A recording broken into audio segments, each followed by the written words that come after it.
Good evening, everyone. Welcome to CannaGather, New Jersey. I'll be your host for this evening, Ronnie Soto. How many of you are excited about cannabis legalization in New Jersey? That's weak. Do it again. How excited are you about cannabis in New Jersey? Yes. So number one, I have to give each and every one of you a huge shout out and a bunch of love for showing up in a storm. I want to work with you people because nothing's stopping you from getting involved in this space at this point. Now, if you haven't been here before, we start off our event the same way.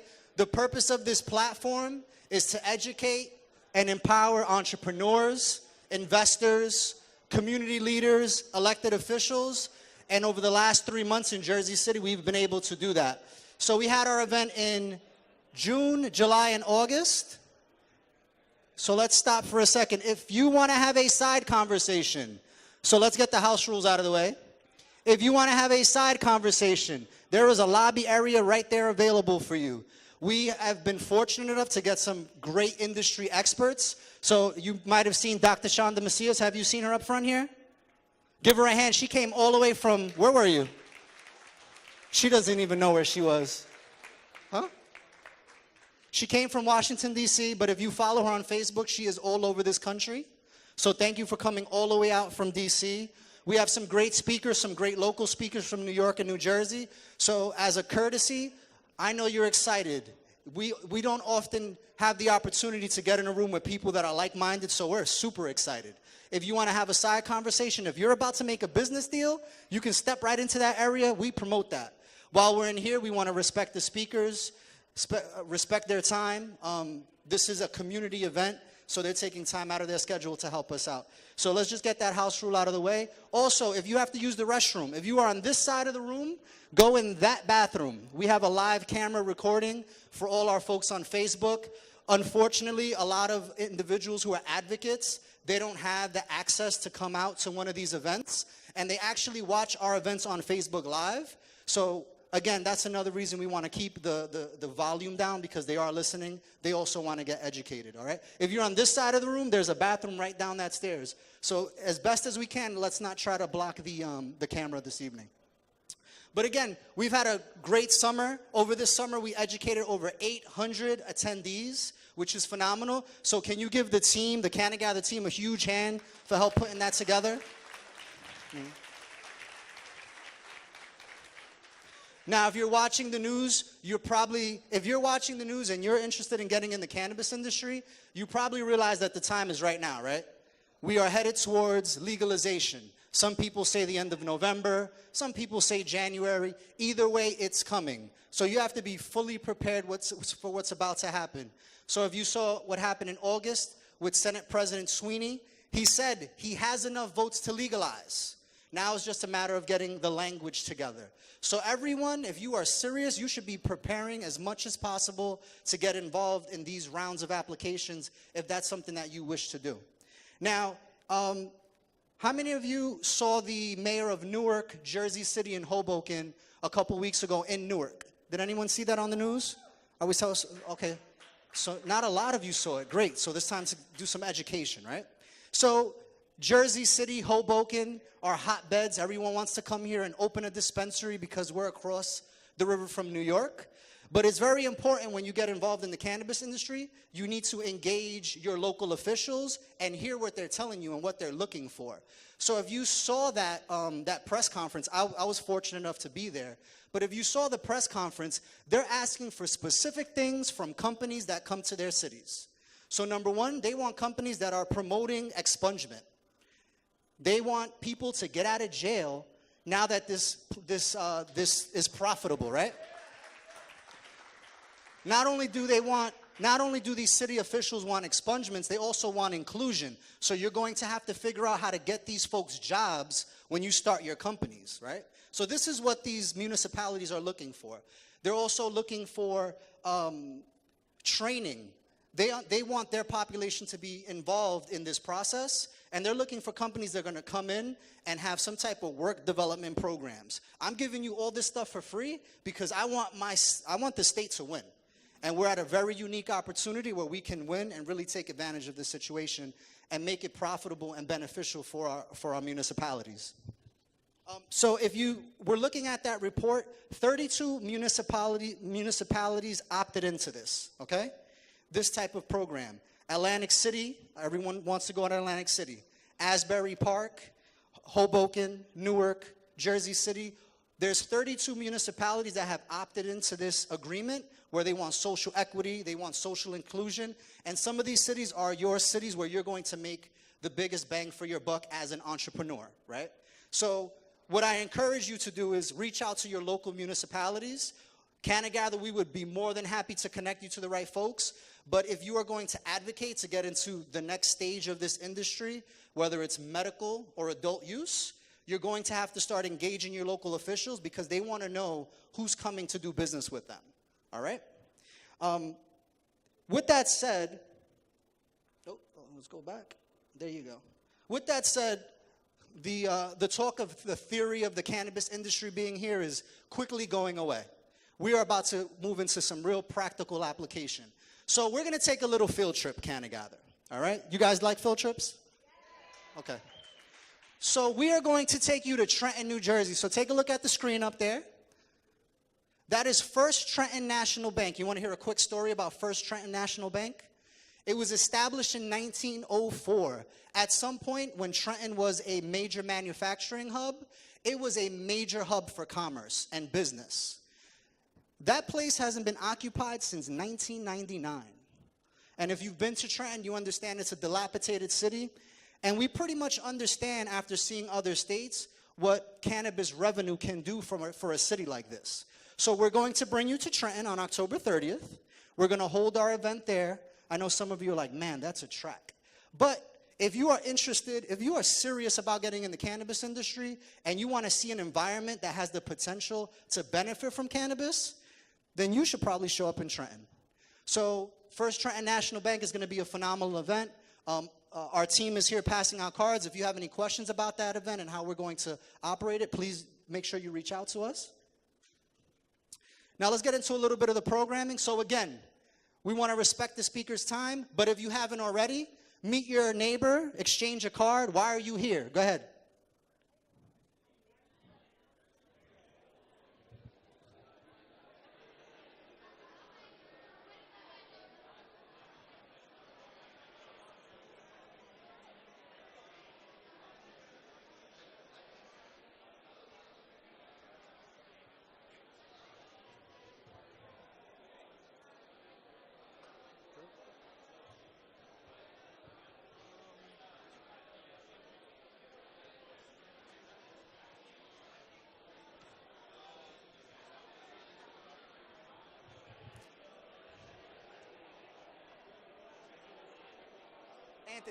Anthony, shh, go talk to her. She needs a phone.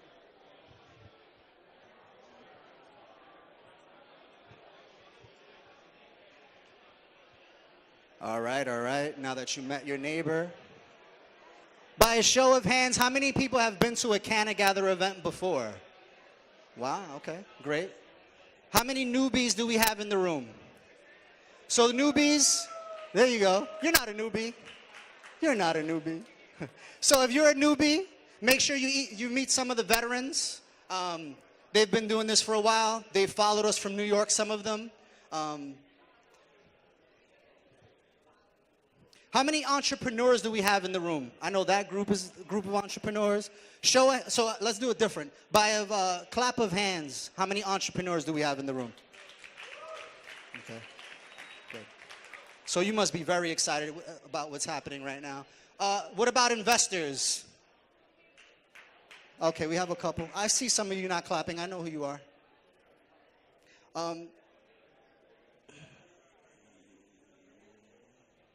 We want to thank some of our host committees. So we have Andre Taylor. Is Andre Taylor's group in the room?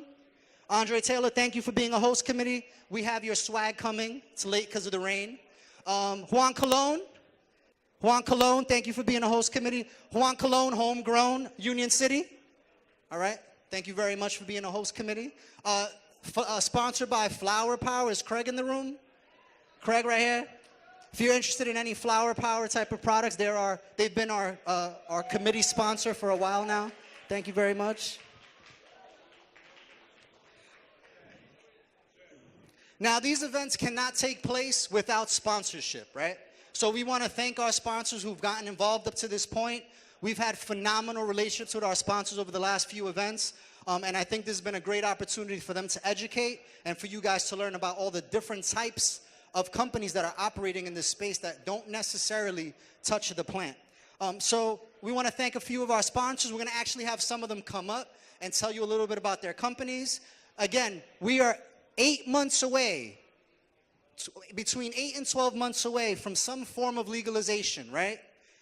Listen to these sponsors because these are potential vendors that you're going to want to reach out to when you need services, right? So first is Diane with Cat's Eye. Diane, are you here? Diane right there in the middle. So custom cannabis security solutions. So after our education portion, or if you feel like going into the vendor area, Diane has a table. If you hand her your business card, you can win one of her raffle prizes. She's been actually giving us raffle prizes for the past few events. Thank you very much for helping us with that. Please make sure you stop by her booth. You're going to need security. That's going to be #1 priority. Teresa, Panacea Payroll. All of you, oh, you have fans. I didn't know you have fans.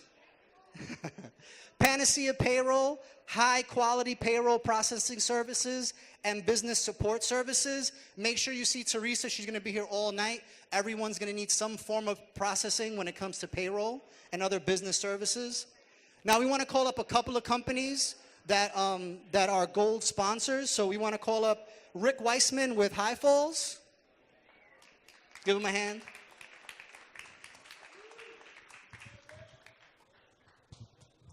High Falls Extracts. Thank you, Ronnie. I'm Rick Weissman with High Falls Extracts. We're a new company in the space. We are licensed hemp growers in New York State for the purposes of CBD extraction, so we do have a license. We're legal. We're authorized by the Department of Ag in New York. And basically, we're about the CBD wellness side of the cannabis environment. CBDs, as you know, have been on the rise over the last few years since marijuana was legalized in Colorado in 2012 and then the Farm Bill of 2014. But CBDs are anti-anxiety, anti-inflammatory. They help relieve a lot of ailments that are associated with some very debilitating diseases. Basically, the CBD market is poised for growth. It is up to a few $100 million and growing at a rate of 40% or more a year, according to major studies by some smart research people. And so what we do is we basically grow hemp and we derive this is our first year of our harvest.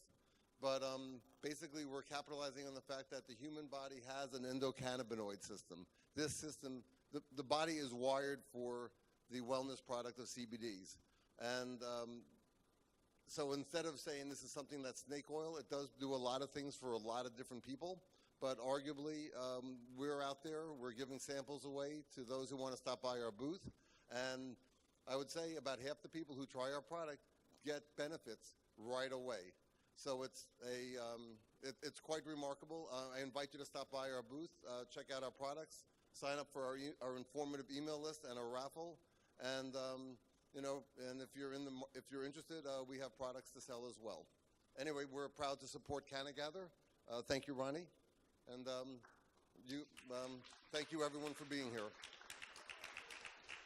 Oh, and this is my wife, and she's got the shirt. All right. Love the wife. Thank you very much.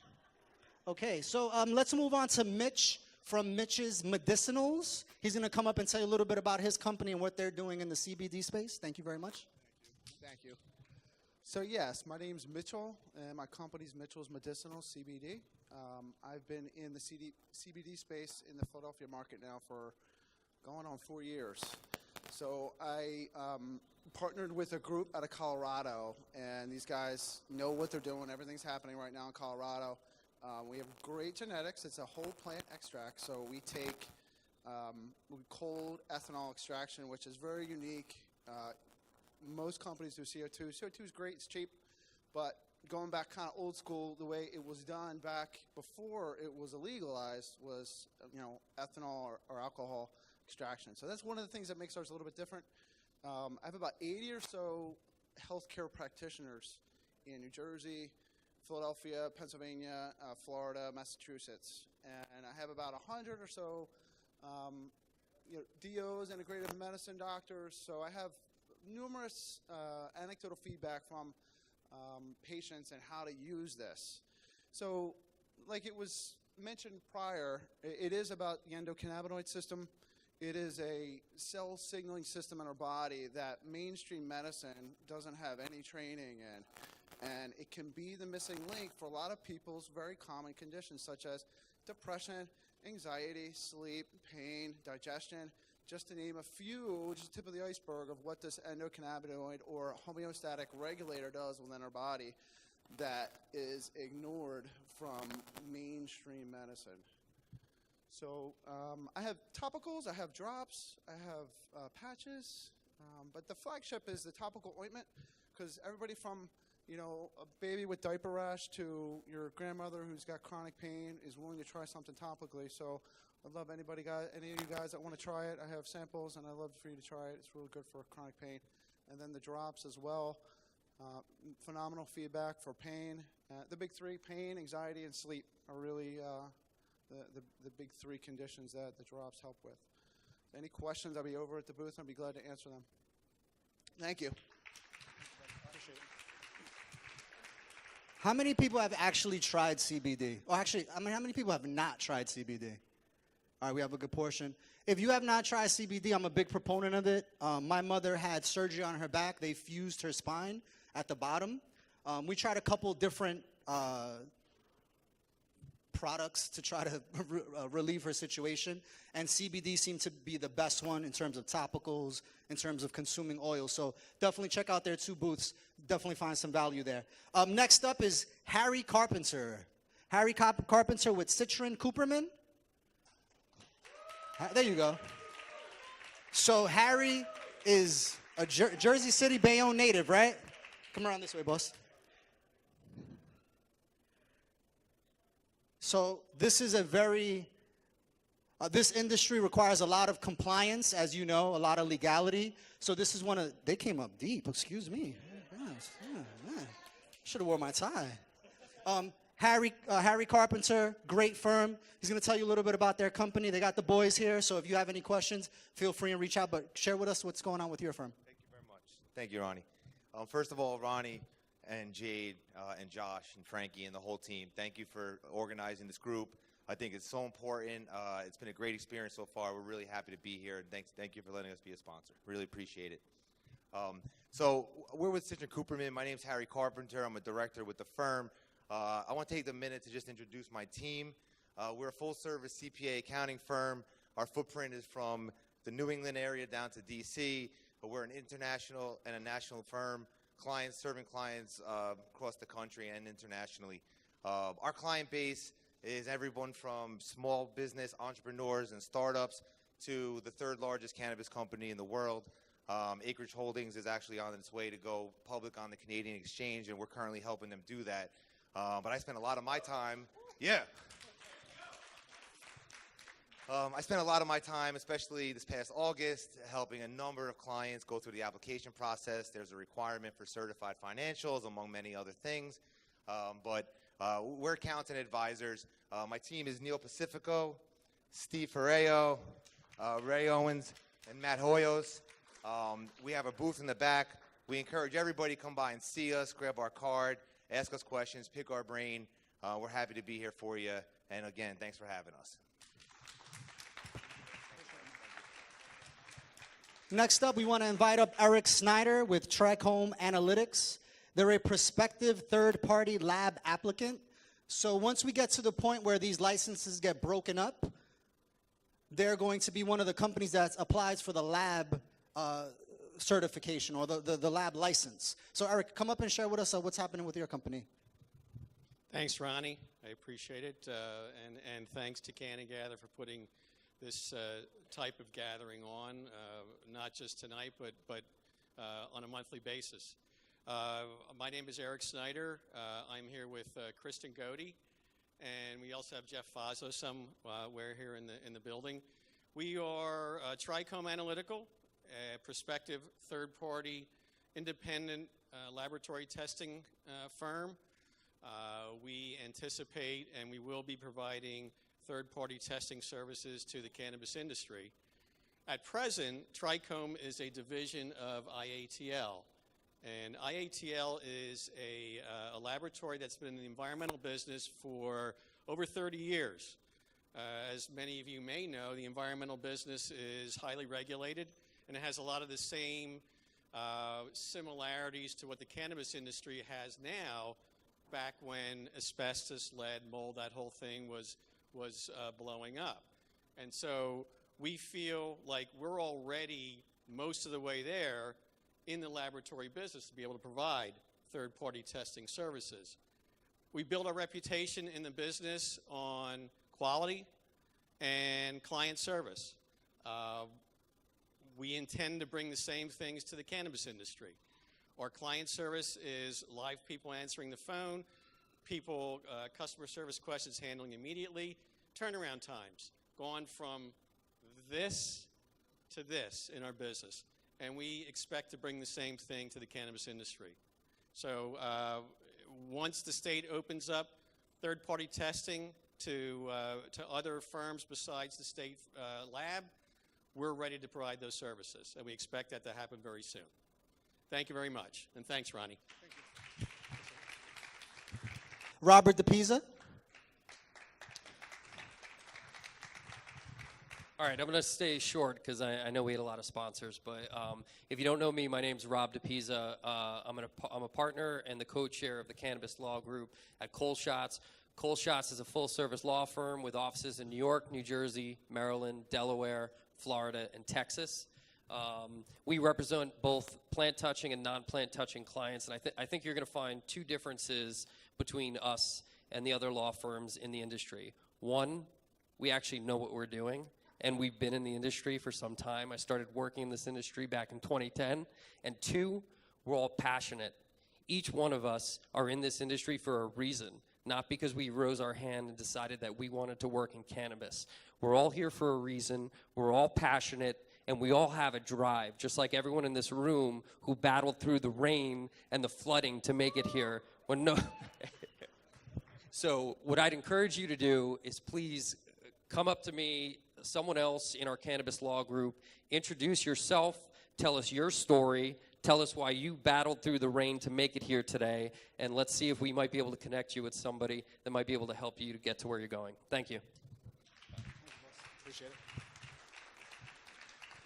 So if you're interested in sponsoring, showcasing your company, feel free and reach out to us. We'd love to partner up and give you the opportunity. There you go. So before we get into the real programming, definitely want to thank the CannaGather team. So all those folks up there, plus more, have played a major role in putting this event together. So please give them a huge hand. So two people I want to just point out on the team that you definitely want. Well, Anthony, can you raise your hand? All right, so that's Anthony. I can't pronounce your last name right now. I don't want to butcher it. But Anthony is one of our volunteers. He's a major part of what we do at CannaGather. He's also becoming an expert on the micro-licensing process that's going to happen in New Jersey when we go adult use. So if you have questions about micro-licensing, please see that man. He's doing all the work that is needed to really figure out how to get involved in that side of the space. And then certainly not least, Marion, can you come up? So can you please give Marion a huge round of applause? Right. So, oh, you coming all the way up? Yeah. So Marion came to our first event in Tap House. How many went to our first event in Tap House? I didn't expect all of you to come. It was very packed. So since then, Marion has been helping us with our social media. So if you're following us on social media, Marion's been behind all the work. She's going to be leaving us to go on to bigger and better things. So I just want to give her a big thank you. Big thank you for helping us with the social media and get the message out. And if you do need social media services, come reach her. She's definitely be able to help you out. Thank you, Marion. And then our next event is going to be CannaGather New York, October 16th. Joy Beckerman. How many people are from New York in the building? I know you are. Jersey? Is everyone else from Jersey? All right, cool. Joy Beckerman is an expert when it comes to the hemp industry. So please come by if you're interested in hemp. Hemp is the next big thing. It's actually the big thing now anyway. You guys just aren't studying it. But hemp is the next big thing and best thing. So please come out, check out Joy and our event in October based around hemp. So without any further ado, let's go into some of the programming. So I'd like to invite up Laura Logano from Holistic Academy. And Alex Babich from Nuravine. Come up. So the last event we had a lot of demand for ancillary. What's the ancillary opportunity? I don't want to touch the plant. I'm not interested in that side of the business. So we're going to try to give you some education along the way so you understand what these ancillary opportunities look like. And here, if you guys don't mind taking a seat.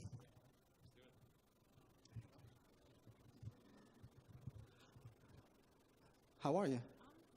So Laura Logano's from Hoboken, so she's right next door. It took her 3 hours to get here. Give her a big hand, please. Appreciate it. So we have Laura Logano. We have Alex Babich. Can you tell us a little bit about your experience in the cannabis industry on the ancillary side? Hey, thank you for coming out in the rain tonight. And Ronnie is right. It's less than 3 miles for me to get up here, and it took me 25 minutes. I'm not. It wasn't because of the rain. It just takes a long time. So the cannabis industry, of course, has an enormous amount of opportunity for ancillary businesses, and we know that based on many of the sponsors who presented earlier.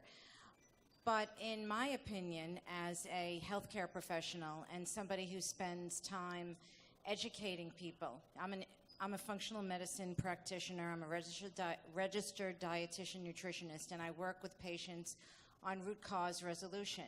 And part of what I do is integrating cannabis with other modalities, obviously nutrition being number one, essential oils, etc. And I come to this space really from my heart because my daughter, Isabella, her name is actually Isabella Speranza, which literally translated means beautiful hope. And what a fascinating thing. The universe works in a funny way that we named her that because this is a young girl. She's now a young adult who is working as a barista in Hoboken and had a toxic event as a child. She was, and the operative word is was, on the autism spectrum. She did have seizures, and she's doing extremely well. And it is because of all the modalities. Thank you. And it has been quite a journey. And that journey actually brought me to the cannabis industry and being able to teach other people how to integrate cannabis with other modalities. So one of the businesses that I run is called the Holistic Cannabis Academy, and that's about teaching people because you know what? How are we all going to get other people to sort of come over, move from the dark side to where the light is, to really understand that cannabis is a healing herb? Even with all of this going on, even with things changing in New Jersey, in New York, all around the country, cannaphobia is real. It is real. There are still people that are afraid of cannabis. I mean, right now, we're preaching to the audience, okay? So we're a very special group here. Most people are still afraid of cannabis, and without the education, it's not going to change. So I believe that is really ground zero for really getting people to understand. And where can we start with? Teaching people about the endocannabinoid system. Without that, you really cannot fully grasp why cannabis is useful. So education, I think, is a big deal. Providing certification as a practitioner, as a coach, that's key. And for anybody who's interested in that, you should, talk to me about it. So same question for you, Alex. Tell us about your company. How did you end up in the cannabis industry? Whoa. Is this good? Is this good? All right, I think we're good right here. Yeah? Okay. So how did I end up in the cannabis industry? Well, I've always been really interested in like the future of civilization. Like I started studying these future cities maybe 7 years ago that were like super efficient, self-sustaining, and it was just something that I've always been really passionate about. And so kind of fast forward to a couple of years ago when I was at City College, I met my now business partner, Adrian Logan, in an electrical engineering class. And I found that we had like a really great working relationship, and I wanted to start like some kind of company with him. And so we went to talking, and I was telling him about like these crazy ideas I had about the future. I was like thinking like, oh, what if we built this like crazy robotic skyscraper in New York City, and like it was growing plants on all these different levels, and like there were these self-driving cars that would like dock into the building, and like the building would actually like feed the different plants into the cars, and they would be like shuttled around the city. So like I like pitched him this crazy idea, and he's kind of like the more like, I wouldn't say like level-headed, but he's just like the more realistic one of the two of us. And he was like, that's a really cool idea, but why don't we just start by seeing if we can use our computer engineering skills to actually go ahead and grow a plant using a computer. And so we said, hey, like, why don't we do that? And we ended up, starting our entrepreneurial journey, we got into a couple of different, networking events. There's also another side of the growing industry besides cannabis, which is like ag tech. So we're going to these different events to learn about that sort of side. And we found ourselves at CannaGather like so long ago. It was like a year and a half ago. And we just had such an amazing time at the event. We met so many interesting people. People were really interested in what we were working on, and we felt very at home in this industry. And so it's kept us coming back to each event, month after month, and like meeting a lot of amazing people. And it's just really exciting for us because like. We're very like scientific kind of guys. We're all about like technology, and like, we've had so many interesting conversations with like cultivators, and there's a lot of these guys that are into the same stuff. They're data junkies. They want all the latest technology. They want to do everything they can to like optimize their grows. So that's kind of like, what got us into the industry, and now what keeps us into the industry is just these amazing people in this awesome community. Just want to follow up to that. What kind of, thank you, give him a hand. Thank you. What kind of, for those who aren't aware of what's happening in the tech space for cannabis, what are you seeing happen, and how is that helping bring the industry to a new standard? Yeah, so technology is like where it's at in terms of cultivation. A lot of people are now cultivating indoors, and because there's now so many people coming into the space and there's a lot more competition, so the standard is rising a lot. And there's a lot. People used to buy weed just as like, hey, here's some weed, like smoke it. But now it's like, oh, the weed has to have or the cannabis has to have like a certain level of THC, certain CBD profiles, certain terpenes. Everyone wants like really, really high quality stuff. And so in order for you to be able to serve that to the clients, you need to be able to really control every single variable of the growing operation. So you need to be able to control the temperature and humidity that the plants are getting. You need to be able to control the nutrients. You need to be able to control the CO2. And it's not just about control, it's about having that information. One issue that we found out by talking to a lot of growers is, they'll try to dial everything in. They think they can get this like perfect crop. They get this, they get a great output, and then they try to repeat it again. And the problem is like they can't actually replicate what's going on because they don't have that information. So nowadays, growers want to have as much data as possible about their grow from every asset, so that when they want to go ahead and come out with a second round of like an amazing strain, they're able to actually do that. And that's how they can stay competitive these days. So Laura, you have an interesting platform, and you made a good point. Education is key.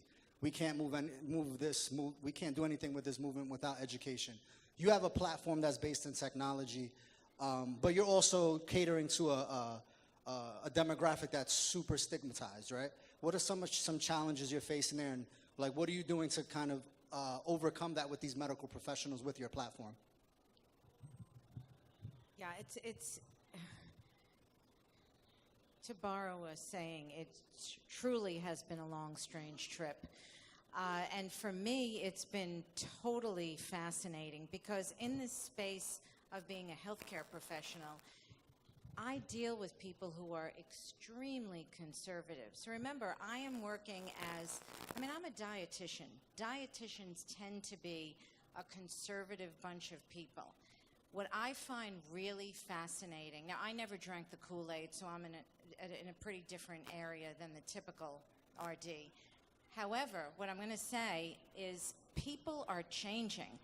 So a group called, the Academy of Nutrition and Dietetics, which is my professional organization, they actually sanctioned our program for 31 continuing education credits. That is phenomenal. This is a group that wouldn't allow dietitians to sell supplements that long ago and took away your RD if you were doing that. So that is amazing. So we're seeing change. It's happening. It's perhaps not happening as quickly as a lot of us would like, but it definitely is. It's like one person at a time. It's like the Max Planck would say, about educating people to change a paradigm about doctors, that it was one death at a time. But this is really about educating one person at a time, really getting each practitioner to realize, you know what, let's take a look at the endocannabinoid system. And I keep saying that, but that is really where we have to start. If you do not understand that, or even at the most basic level, to know that we all have this system, that any living thing with a spine has an endocannabinoid system, once people grasp that and they understand it's about balance and homeostasis, they start getting the picture that, wait a minute, maybe cannabis could work. And I like to use analogies with people, and you guys can all steal this from me. Think about, Ethan Russo talks about endocannabinoid tone and clinical endocannabinoid deficiency, and that sounds so technical, right? Nobody knows what you're talking about when you say that. All you have to do is say to people, those tightly wound people, maybe you live with them, maybe you work with them. We all know tightly wound people, right? There's probably a lot of us in this room, right? These type A++ personalities. And don't we all want to think sometimes that guy or that woman could really use a hit, right? Isn't that what we're all thinking? Right? We may not be saying it, but we're thinking it. Those people all have a low endocannabinoid tone. That is what it's about. And then we know other people who all sorts of things can happen to them, and they're always so low-key and so even-tempered. Nothing phases these people. Well, those people have a pretty kick-ass endocannabinoid tone. Pretty amazing. Most of us are somewhere in between. But just using that type of a description, which I can assure you doesn't really fit into the healthcare professional paradigm when I'm talking to patients, but it really can help people understand why cannabis works and why teaching about cannabis and why it works helps. Great, thank you. So just to shift gears a little bit, we have a ton of entrepreneurs in the room. They may be just getting into this space and don't really know what's about to take place. One of the things I found when I got involved in the industry, that it's super unorganized. It's a nascent industry. It's very messy and it's regulated on one side, but the development of the industry is so brand new that it's not well organized. So what kind of challenge, how did you navigate that system? Help these entrepreneurs figure out what's kind of the best route to take in such a non-traditional industry. Want to kick us off, Alex? Sure. I guess I haven't really been thinking too much about how it's a non-traditional industry. If you're an entrepreneur, you want to just go ahead and kind of jump into something. I think that's kind of the key. Is you really want to just find an industry that's interesting to you, and really go ahead and explore it. So I think everyone here that's an entrepreneur is absolutely in the right place, because like myself, this is kind of where we got started. We we found that the cannabis industry is like home to a lot of people, a lot of really great ideas. And actually, I think now that I'm thinking about it, like what's really good about it being such a non-traditional and maybe disorganized industry is there's a lot of room for opportunities, and there's a lot of room for really innovative people to come into the space and create amazing ideas. And so, like I said, just coming to events like this, talking to people, exchanging ideas, it's great if you have an idea. But you should go out there and tell people and take honest feedback. I think like that's one of the things for us that's made us kind of get to where we were. Is like when we started out like a year and a half ago, we just had this idea for like building this really expensive machine that could grow one plant using a computer. And some people thought it was cool, but some of the people were asking us questions like why would you make such a crazy expensive machine if it could only grow one plant? And so you have to also be really open to getting like serious feedback from people and taking everything into consideration. Of course you can't take one person's opinion. That's why you have to go out and you have to talk to a lot of different people. So I definitely recommend, talk to a lot of people at events like this. Go to other events. Go to trade shows. Like trade shows are another place where if you're an entrepreneur, you really want to start, creating products to sell. You should check those out. See what other people are doing.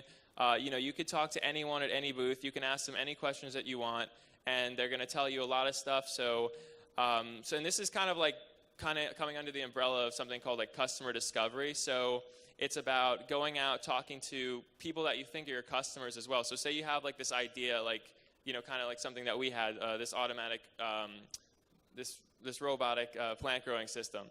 Go ahead and talk to the customers that you think would want it and ask for their feedback and see like what challenges are they facing. Are they facing the same challenges that you think that your problem solves? Because if they're not, maybe you need to shift gears a little bit. But I think like just by having an idea, going out, getting honest feedback from people, using that feedback to kind of steer you in the right direction, you're going to find yourself in the right place no matter what industry you're in. And so, like any other industry, I mean, I don't know about other ones, but I think cannabis is perfectly suited to that.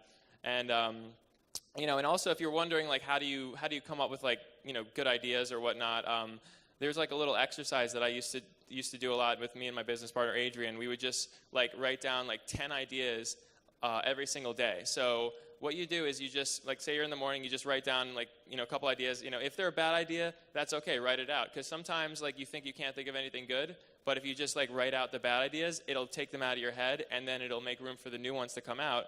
And say like you're like, oh, I can't think of anything. Just think of like, okay, well, what would be like a really bad idea for a business instead of a good one? So like for us, like we're really about like sustainability and like growing plants that are local and close to where they're used. So I was like, oh, what if you actually grew plants like really far away, like in the middle of the ocean? And I ended up like looking into that, and I found out that there's actually some people that are doing that. And I'm not saying we're actually focused on growing plants in the ocean, but you can find like inspiration in all these avenues if you just, explore your mind and kind of get out like all the information. Like you take in so much information, you just figure out how to get that information out, and you could really find some good ideas in there.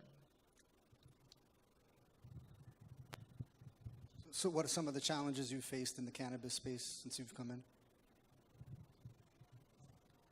Well, the first challenge I faced was that my merchant processor got shut down. How could that happen? I am a healthcare professional. I'm not talking about with the Holistic Cannabis Academy. I'm talking about with Laura Logano Nutrition. It's a whole separate business. I don't even know how that happened. So it was Square, I will say who it was, shut me down. One day I am going on to take a payment from a patient, and I had no idea what happened. They just shut me down. I have no idea why, probably because I had put on a invoice, perhaps I wrote the word hemp. I had no idea hemp was a 4-letter word, or perhaps it was CBD. But regardless, they shut me down. So that clearly has been a challenge. Now people got to pay me via cash. Who carries cash? Nobody. So, so here I am. I don't even touch the plant, and I'm taking cash as a functional medicine practitioner. That's absurd. So that has been a big problem. I think other challenges have been the big one is really the canophobia I deal with. I sent out, we have a CRM, an email CRM system, and though I do not get a lot of hate mail, there's almost nothing. Given the fact that I can be a little sensitive sometimes, all I need is that one piece of hate mail from somebody. And that did happen in the beginning when I sent out emails to patients, as a nutritionist, telling them what I was doing. And a couple of people, that was it for them. They wanted nothing to do with me whatsoever. Nothing. Would not listen. So, that has been... that's been a challenge. Maybe it's a little bit scary, but it's life. Like, life is an adventure, and you should go with it, because I've been doing this for the past year and a half, and I graduated from college, and I didn't get a regular job. I decided to create my own company, and I feel extremely grateful to be doing what I'm doing right now, and I hope that other people who are thinking about doing it can enjoy the same experience that I've done. So if you really want to be an entrepreneur and be in the cannabis industry, go for it.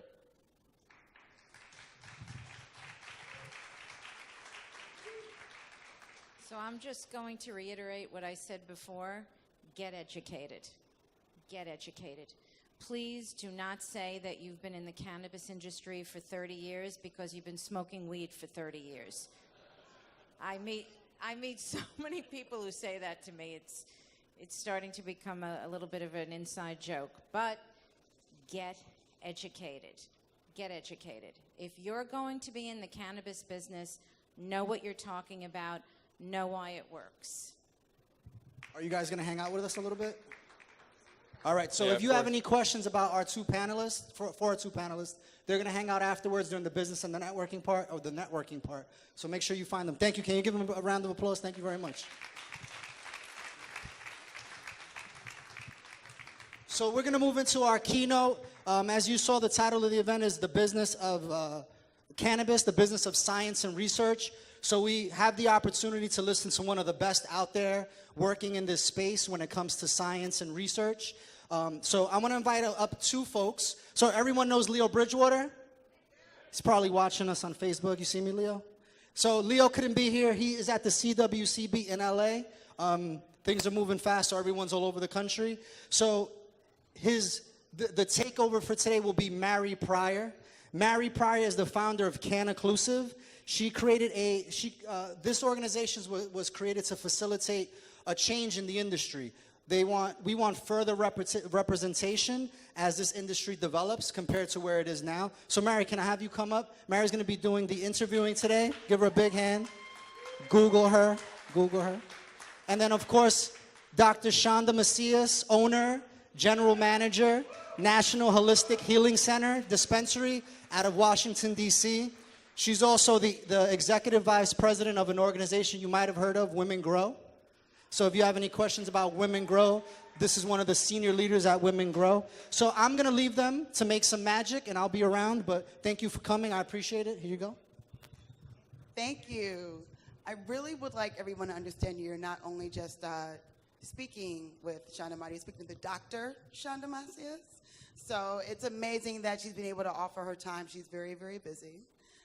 Running not only the business world, but being an amazing patient advocate. So for folks who may not know all of the amazing things that you're doing outside of National Holistic Healing Center, can you mention what's happening in Jersey as well, along with everything else? Well, let me back up here. It's interesting because as I go from state to state, town to town, we face different obstacles everywhere. And for me, it was so wonderful to come back home to Jersey. So just to give you a little bit background of who I am, I go by Dr. Chanda, and I have done biomedical research for over 15 years. So my dissertation work focused on cancer. So I looked at prostate cancer, metastasis to bone, and then I've studied the BRCA1 breast cancer, and also I looked at colon cancer for many years in my research. As I was recruited right out of graduate school, I was recruited by a Fortune 500 company called Colgate-Palmolive, which is here in Piscataway, New Jersey. So I left Howard University, came to Piscataway, New Jersey, and achieved over 10 world patents, 3 U.S. patents, and launched $2 billion brands. So for me, what kind of like resonated in the back of my mind was that through all my work at Howard University, an alternate form of treatment for cancer was always referenced back to cannabis. And so at Colgate-Palmolive, I had the opportunity to have my graduate work again funded, and I attended Rutgers in Newark, and I received my MBA in supply chain management. At that time, I had to make a critical decision in my life, which is that, am I going to continue in this corporate means, or am I going to go for what I thought was my passion? And I decided to abandon everything and go back to Washington, D.C. and apply for a medical marijuana dispensary. So, making that decision, there are steps in between that decision. And you've talked about this in previous articles that you've shared your story about how you made sure that you were owner, you pretty much made sure that you could finance these items that you really wanted. Can you talk about that journey to what made you get to that point? So one thing I can tell you is that through my scientific career, I have had grants from NIH, NSF, and the DOE. And learning that skill set was really important because I could write grants and thus write my application. What people are really underestimating is how technical you have to be for that process. And so you have someone that did this for a living, has been in that arena for a while, and even now to get your application written, if you want it done professionally, can range between $50,000 and $150,000 for an application. So when we're talking about our barriers to success, first and foremost is that financial barrier to be able to, one, just apply to be in a plant-touching business. Now, if I back up, I'm not going to tell you my age, but I will tell you there were less than 10 states legal when I started in this industry. So it was really, really still a very underground business. And also the disproportion of minorities that were actually being incarcerated for this was, extremely high. So my support system said, oh, you want to open up a dispensary just so you can go to prison, which is a reality that minorities have to face day to day, not necessarily just in this business, but as a patient. So the realities of really jumping in the plant-touching business is really critical. You have to understand what you're up against. Whether you're a minority or not, there's a lot of risk involved and a lot of challenges. Are you able to dive a bit more deeper into that financial commitment? Because everybody talks about the numbers you need to have to really go into an application or be seen or even reviewed by the state. I've worked on applications. I'm part of an applicant round right now for this current station that's happening in New Jersey. That freak, it was 3 weeks of, whoo, okay, I know all right now. But just, can you share those figures and those numbers? Because it really affects everybody. It's not just a black or brown access thing. It's an across-the-board accessibility thing that we have to talk about financially. Definitely. So I applied in New Jersey as a Lara Holistic Healthcare, and with that, we had to show proof of funds. Now, I can tell you, just for a dispensary, I have 2 dispensaries in Washington, D.C., and we've been operational for over 3 years now, over 5,000 patients, and we have 75% of the market. And the retail setup is beautiful, by the way. It is beautiful. Continue. And so with that, when you apply, you have to show liquid funds for a dispensary at least for $500,000. Now, they say that from that standpoint, you can show assets up to $2 million that will just get you in the door. If you're thinking about a vertical operation, you can show no less than $10 million, or you will not be considered a serious contender. So you have to be financially, I would say, supported in order to apply, and that's, I would say, 1/3 of the application process. So we've talked about the application itself being written, but not only that, you have to have proof of funds by the accountants to say that you do have access to this money, which most of the time needs to be liquid cash. And then with that being said, you talked about filling it out. What was the first thing you felt when you actually were selected? I didn't know what I was going into. So, you know, I think a lot of people have this like romance about being in the marijuana business. Like you think of New Jack City, you think about like, oh, I'm gonna be like the best grower and I'm just gonna be making tons of money. Well, I can tell you that it's probably 100 times harder. And I say that because we go into the industry and there is like a clash of the cultures. There is the underground grower meeting the Rutgers University Business School, and based upon that, we say that dog years, 7 years for every year, but now in the cannabis world, we say actually every 1 year is 15 because it's that challenging. Our competitors or other people who are in this space are ultra aggressive.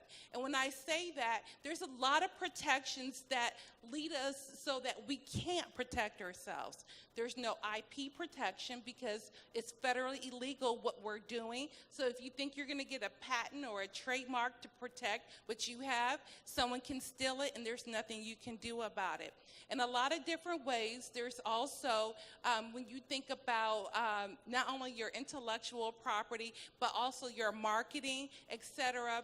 I've had people take my exact same marketing post that I pay for and copy it and post it on their page, and there's nothing you can do about it.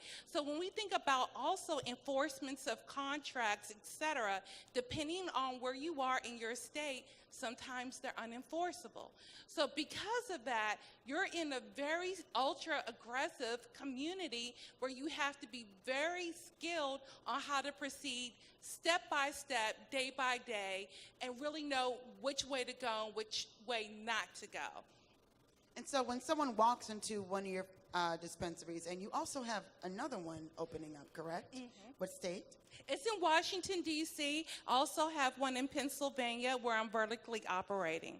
Okay, so with that being said, when someone walks into your facility, given that you talk about your business, but you have a heavy patient advocacy, scientific, even a methodology with how you've set up this retail area and how you just even speak to why the business is important to you. Can you share a bit more about the methodology you developed and just even how this patient advocacy work comes into play as an owner of a dispensary?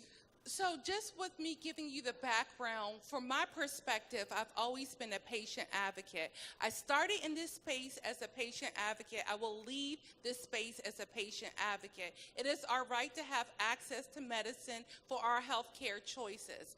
And so, thank you. So with that, what I have focused on is the research behind that. So it's called ailment strain alignment. When a patient actually comes into our facility, we take, it's about 10-15 minutes of actual consultation.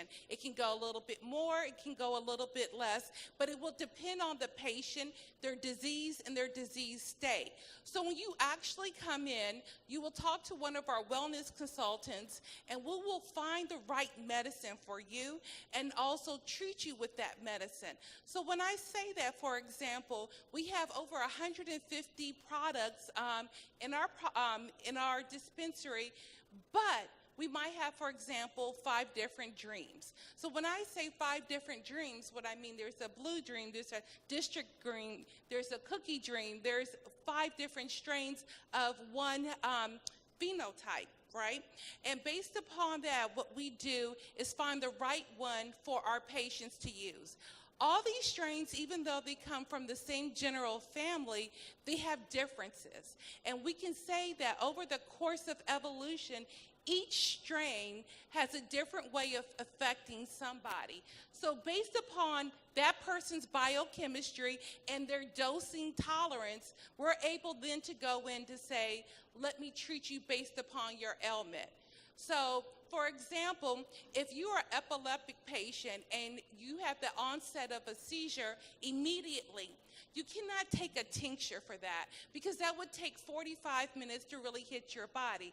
I need you to be able to inhale oil cartridge immediately to stop the onset of the the onset of the seizure. And that's what is important, knowing the form of medication that you're using and the reason you're using it. So sometimes what we have to do with our patients is combine these therapies in order for them to see the healthcare benefits.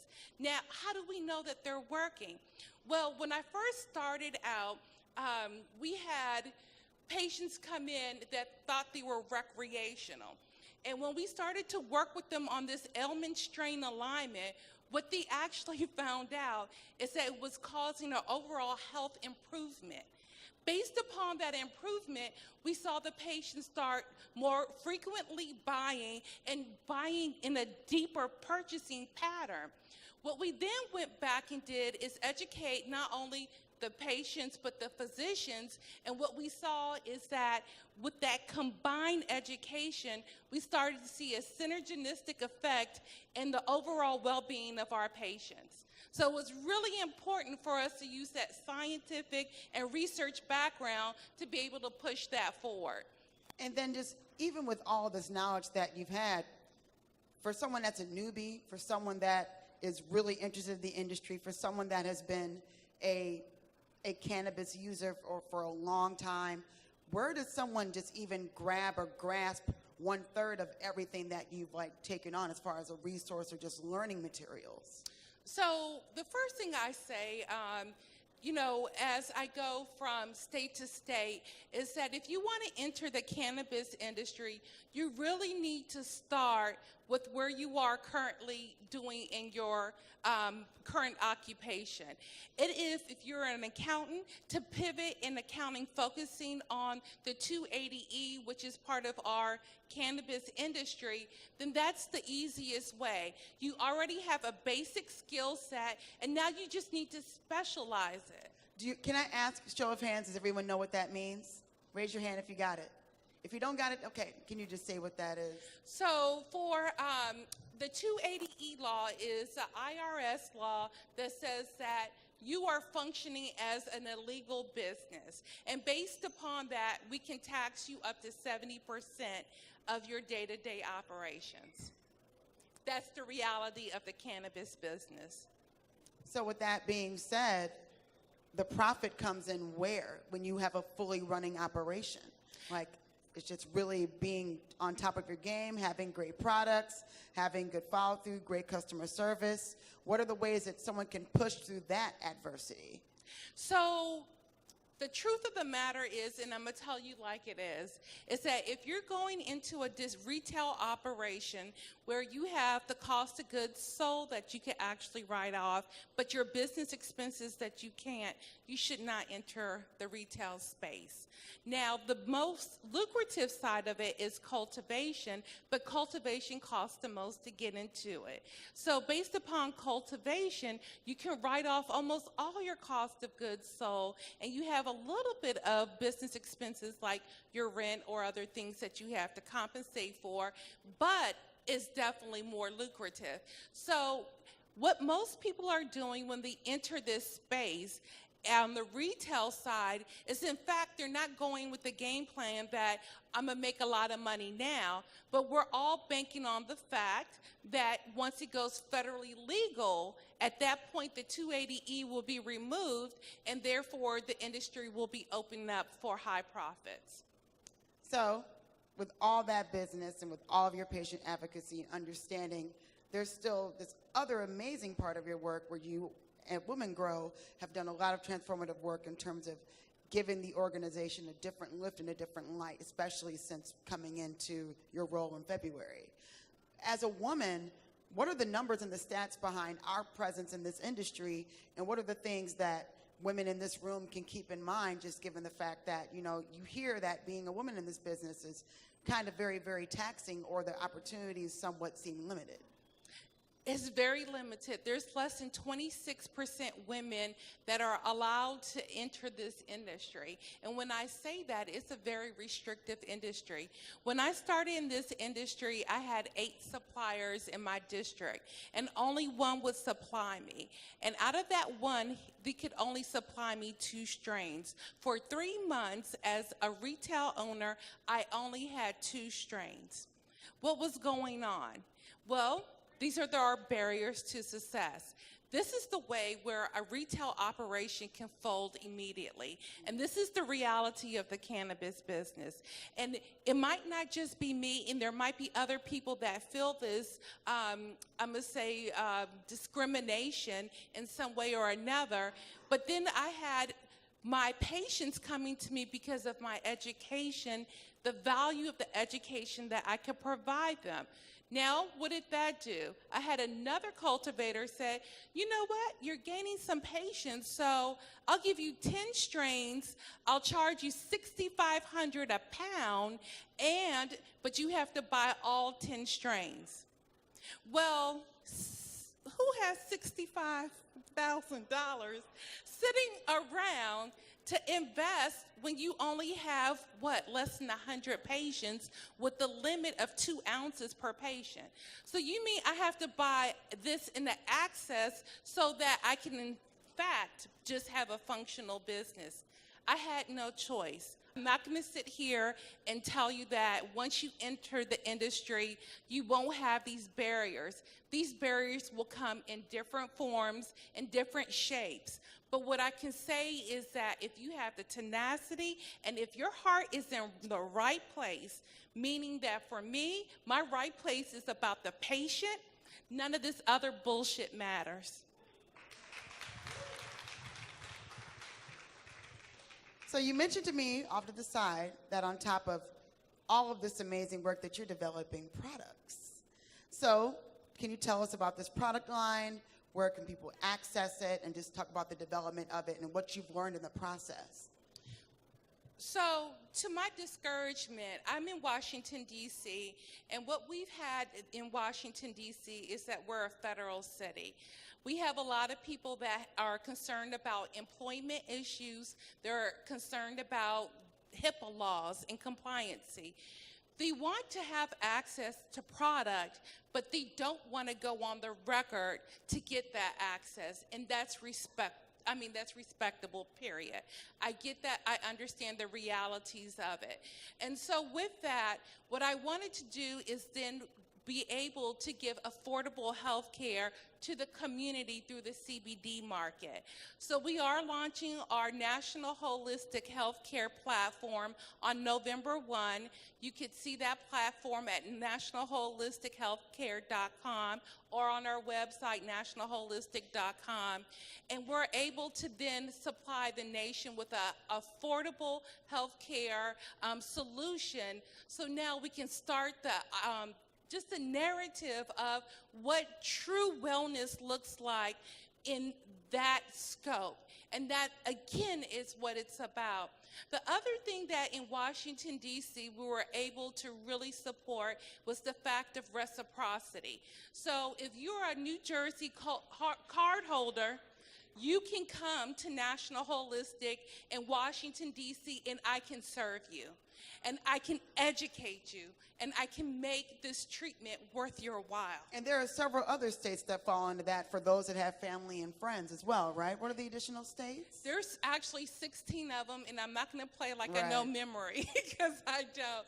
But I can tell you that New Jersey, Delaware, Oregon, Washington State, we have Denver, we have quite a few, 16 other states that can come to Washington, D.C. and obtain medicine.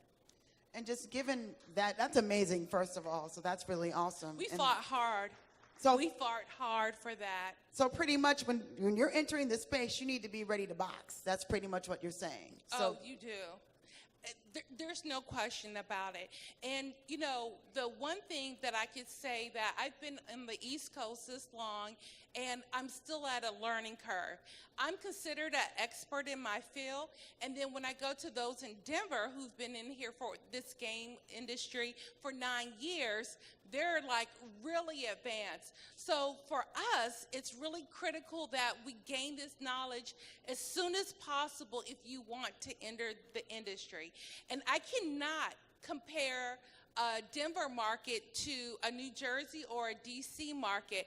They're completely different. So it's still a learning curve. So if you work with consultants across the nation, try to find someone that is in your backyard that truly understands your regulations, because not everyone is out of the cannabis closet. And we need to respect those, but quietly educate them as well. and then when you're talking about a team, you know, the team you put together for any application you've processed, you've gone through, or just a support system, what does that look like as you talk about the fact that you're pushing through adversity and pushing through and motivating yourself, but not only others, to keep doing the same thing? What does your support system look like? Wow, that is a loaded question. So I talked about the application and the fact that there's two parts that we touched on, the finances and the application itself. Let me touch on the third part, which is the real estate, which is probably one of the hardest things for you to acquire during this process. But if you're going for round 2 in November, this is something that's going to be key to your application. You definitely need to acquire the real estate, be zoning compliant, and also survey compliant by having to be away out of drug-free zones and also from protected entities. And so with that, that is the challenge. For myself, after applying for a dispensary and waiting 2 years and paying rent for 2 years while I waited to win the application, my landlord pulled my lease. So can you imagine a mother of 4 who gave up her corporate job, that came to pursue her dream, and was right there with a property that I spent $5,000 a month on for 2 years? I got the license, and my landlord told me to take a hike. This is the realities of the cannabis industry. And I had little to no choice but to let it go. I could not enforce it in court. I saw multiple lawyers to talk about how can I get this to happen, and I had to find another piece of property. And for another year, I searched, and I gave up, guys. I'm gonna be honest, it tore my family apart. And I took a team of PhD students, MD students, and undergraduates from Howard University with my NIH grant, and I went out there to study malaria. Then the Department of Health said to me, if you do not operationalize your license within 30 days, you are permanently banned from ever opening a dispensary in Washington, D.C.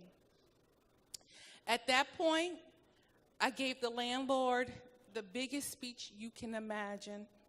I went back and I said, please understand the patience and patient access. This is bigger than me. This is bigger than you. Please think about all the people who are dying. Think about the people who are in critical need of this medicine. This is not a joke, guys. When people talk about this stigma, I could give a fuck about this stigma. This is about the patient. I see these patients dying every day, and I'm fighting for them. And so with that narrative and with that message, that's when the landlord said, you have one chance. That was 3 years ago. 3 years ago.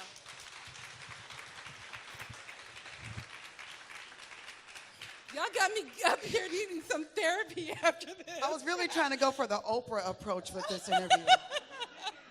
And, you know, to be fully honest, I'm fully out of the canna closet. I have Crohn's disease. I've had Crohn's since February 2013. And so when someone like this says this, it is real. Like having something like that where you're put on myriads of medicines. If you know anybody with UC or Crohn's or IBD or IBS, you know what that process can feel like, how those things can be. This medicine can change a lot of different ways that you can just feel better or even just push through. So, you know, it's not just about owning or having access, or not just about social equity, which is big with me, and I think big with anyone who's a person of color in this room, and should be for everybody, not just people of color, because it's better for business. This is important to understand that the realities and pushing through the adversity of it isn't just a singular thing that people just talk about to make you dissuade from it. Everyone, if you feel like you want to do this, you should do it, but take these notes, take these resources, and do this work, because it's needed. There are so many ways to use your skills and transfer them over, and I know that you're a big advocate of talking about that as well. Is there anything, since Ronnie's telling us to hurry up,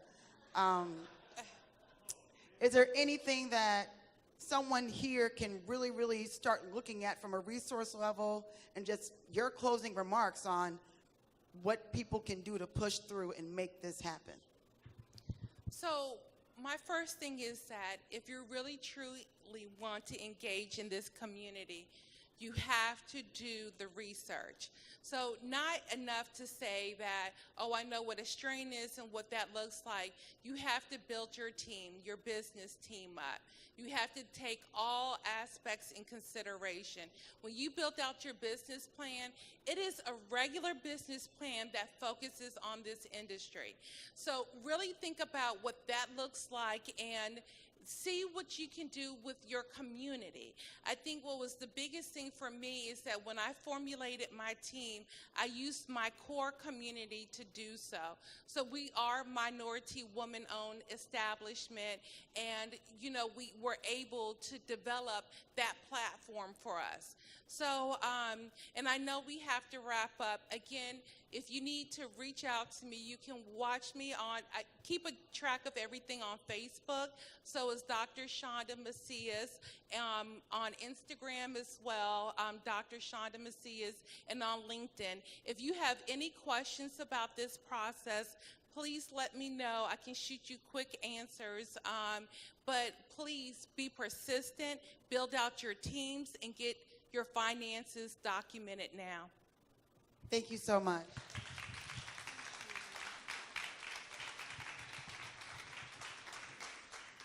So thank you, Dr. Chanda Macias. Thank you, Mary. So we have the place until about 10.